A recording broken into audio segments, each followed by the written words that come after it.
అందరికీ నమస్కారం। నేను మీ ఎంఎస్।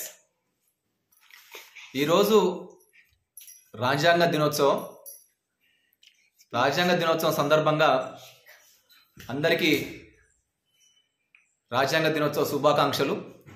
ముఖ్యంగా ఎవరైతే రాజ్యాంగ ఫలాలు అనుభవిస్తున్నారో, ఎవరికైతే రాజ్యాంగ ఫలాలు అందినాయో వారందరి తరపున రాజ్యాంగ దినోత్సవ శుభాకాంక్షలు। అయితే ముఖ్యంగా అంబేద్కర్ గారు ఆయన జీవితం మరియు ఆయన జీవిత చరిత్ర ఎంతో మందికి ప్రేరణగా నిలిచింది। ముఖ్యంగా రాజ్యాంగాన్ని రాసే క్రమంలో భారతదేశంలో అనేకమైనటువంటి విభిన్న పరిస్థితులు ఉన్నాయి। అనేక కులాలు, మతాలు, వర్గాలు, వర్ణాలు ఈ విధంగా భారతదేశంలో ఉన్నాయి।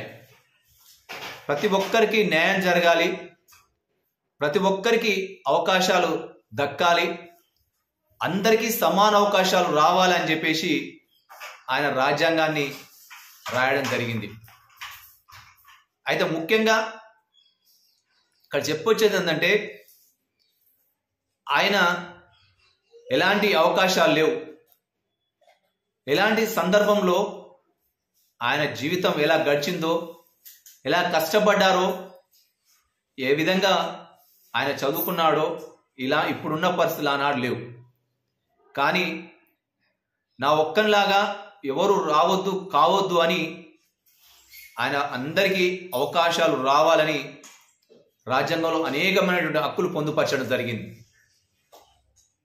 అయితే ముఖ్యంగా ఈరోజు రాజ్యాంగం సర్వోన్నత శాసనం తర్వాత, అంతేకాకుండా అది ఒక ధర్మం కూడా। ఇది ఈరోజు చెప్పాల్సిన అంశం।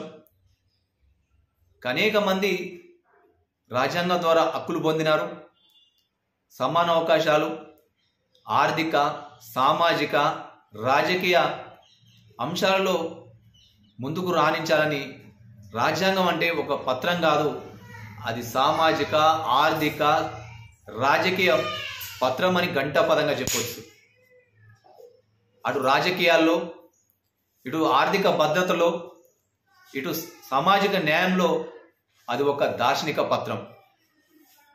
దేశంలో ఉన్నటువంటి అసమానతలు, దేశంలో ఉన్నటువంటి అవకాశాలన్నింటినీ అందరూ అందిపుచ్చుకోవాలని, అందులో అందరికీ సమాన అవకాశాలు రావాలని రచించడం జరిగింది। ఇక రాజ్యాంగాన్ని కనబడే అన్ని శాసనాలు చేస్తున్నారు, రాజ్యాంగం లోబడే అనేకమైనటువంటి చట్టాలు చేస్తున్నారు। అందుకనే రాజ్యాంగం అంటేనే సర్వోన్నత శాసనం అని చెప్పవచ్చు। రాజ్యాంగంలో అనేక మందికి సమాన అవకాశాలు కల్పించడం జరిగింది। ఈరోజు రాజకీయాలలో, ఇక ఉద్యోగాలలో, ఇక ఉద్యోగ అవకాశాలలో, అన్నిట్లలో, సామాజిక రంగంలో, పారిశ్రామిక రంగంలో, మీడియా రంగంలో రాణిస్తున్నారంటే రాజ్యాంగం చదివే అని చెప్పవచ్చు। ఇది ఒక వీడియో।